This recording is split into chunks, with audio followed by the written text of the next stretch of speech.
Lots of headlines you need to know this morning, but first, let's hand it on over to the man, the myth, the legend himself. Let's go, Scott. What's on tap? So today we're talking pretty warm out there. Some moisture. It's gross. It's gross. If you're feeling a little under the weather, today it's not a good day.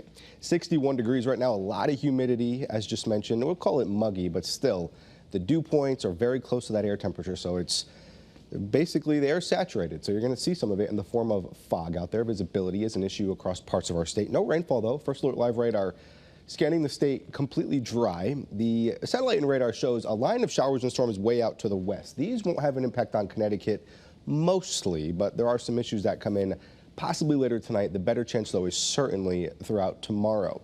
Temperatures right now, look at the 60s. Everybody, 60 or better. The exception, Bridgeport, where you're 59 degrees. These are your dew points, though, very close, if not exactly at that air temperature, so very muggy out there. Visibility is an issue across most of the state. Half mile in Chester, 3/4 of a mile at Tweed, and 1/4 of a mile down through Bridgeport. Your hour-by-hour forecast temperatures today climb quickly through the 70s, eventually a few 80s, but we do have that First Alert weather day for tomorrow. We'll detail exactly what you can expect in terms of the timing that's ahead in your First Alert forecast. Hey, Marcy. Hey, Scott. Good morning, everybody. Thanks for being with us here on the Wax. Thankfully, no accidents to report. We do have that regular congestion heading south, usually on the Merritt, other places heading into the city, but that shouldn't affect too many people right now, kind of in our viewing area. All that overnight construction way in our rearview mirror that wrapped up by 6.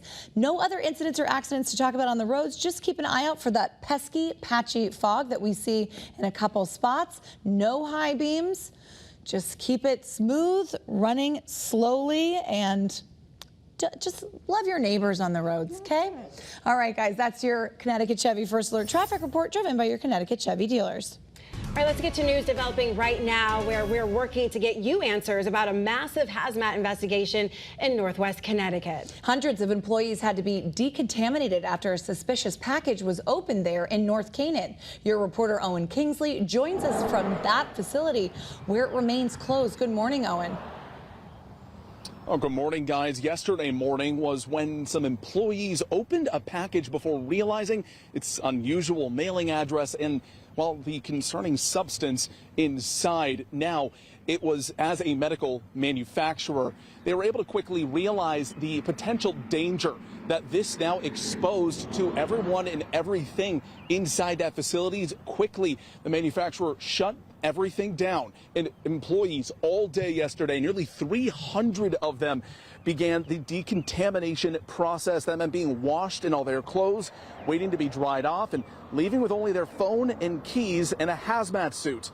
The 2 employees who opened the package went to the hospital as a precaution, and right now the package that caused all of this is at a state lab in Rocky Hill. State officials say it may take several days until they know more and until they determine that substance and how much, or rather how far it potentially spread. This facility behind us is going to remain closed.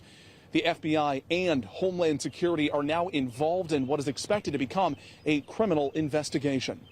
Your reporter in North Canaan, Owen Kingsley, Channel 3 Eyewitness News. Thanks so much, Owen. We're following breaking news overnight where one West Hartford family is now getting help from the Red Cross after their home caught fire. This happened on Fenbrook Road around 10:30 last night.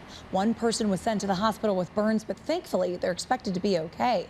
Crews are now working to figure out what started the fire. Happening now, we're working to learn more after an oxygen tank exploded in Plymouth, hurting multiple people. Police say it happened on Frankie Lane, and right now we're working to get an update on the investigation and what happens next. Right now, the driver of this vehicle is in the hospital after a bad crash near Bend Street and Cassio Road. You can see how badly the car is damaged on someone's lawn. Police tell us the driver was alert when they arrived. That's good news. But right now, we're working to get an update on that driver's condition and what happened. This is very scary. This morning, a woman is recovering following a terrifying attack in Waterbury. The woman told police she was attacked by 4 men and escaped by jumping on a school bus. The driver of the bus took her in and called police. Police have tracked down the men and they've been arrested. Right now, investigators say the Bethany First Selectman's shocking inaction after learning about sexual assault allegations against a former town employee put even more children at risk. Your reporter Roger Susanen is in Bethany with more on this explosive report, and he's breaking it down for us.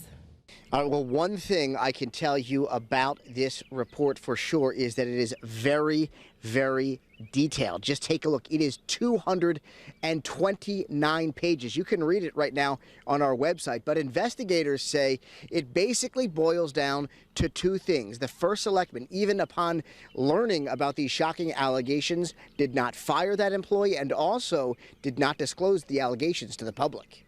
Last night, the first selectman, Paula Cofrancesco, had a chance to answer these allegations when we exclusively asked her about the report following a town meeting. But as you're about to hear, she chose not to speak. The new report, led by a retired judge and law firm, claims that Cofrancesco first learned about the allegations that former Parks and Rec employee Anthony Mastrangelo had sexually abused children back in December of 2022, but that she did not fire Mastrangelo, who investigators say is a family friend of Cofrancesco, until June of 2023, which they say put children at risk, and that 5 girls were sexually assaulted by Mastrangelo. The investigators call Cofrancesco's response disturbing and inexcusable. Cofrancesco decided not to say much of anything about the allegations. I'd like to ask you about the report that came out today. Not right now. You don't have anything to say about it? Not right at the moment. There are some who feel that you should resign. Of course, we will not stop asking Cofrancesco questions about this situation. Also in this report, investigators claim the Connecticut State Police also should have acted sooner. They blame Connecticut State Police for not issuing an arrest warrant earlier in this case. Reporting in Bethany this morning, I'm your reporter Roger Susanen, Channel 3 Eyewitness News. Well, today, workers who design submarines in our state will rally ahead of a potential strike. Workers for General Dynamics are calling for better pay and retirement services. They also are prepared to strike if their demands are not met by Sunday night. Also today, Senator Chris Murphy is expected to visit striking Pratt & Whitney workers on the picket lines in Middletown. Workers are going on their 10th day of strikes. They're calling for better job security and benefits. Workers will lose their health benefits if their strike goes through Monday. The company said in response, their latest contract offer was fair. New this morning, rail workers in New Jersey are now on strike after failing to reach a deal with New Jersey Transit. The state's governor called for the union to return to negotiations. However, union leaders say it was the transit company that ended discussions. It could impact as many as 350,000 daily commuters. Well, happening now, the Supreme Court will consider an executive order by President Trump to deny citizenship to children who are born in the U.S. to parents that are in the country illegally. Critics argue the order would allow the president to undo birthright citizenship and essentially overturn the 14th Amendment. It could also reveal if judges have the authority to interfere with presidential orders. A decision is expected in the next few months. Happening today, President Donald Trump is wrapping up his trip to the Middle East. Here you can see the president taking part in a business meeting with leaders in the UAE. He's expected to return to the White House after this meeting. Scott? Thank you, Marcy. As we get another check of your first alert forecast, there's a lot of fog out there this morning across most of the state. Temperatures, they're mild as well, and it's on the muggy side. But once this fog evaporates, we're going to notice some very warm temperatures. Here's a live look in Old Saybrook. But let's take a look at first alert futurecast. Fast forward to tomorrow.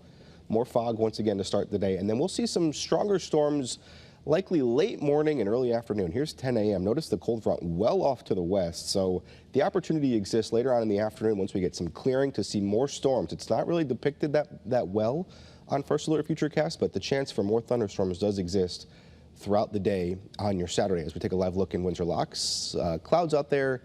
Certainly it's muggy though, 64 degrees, a light breeze. We're going to notice these temperatures take off today into the 80s. Big changes on the way, though, in terms of those temperatures. We'll talk about a cool down ahead in your full First Alert forecast.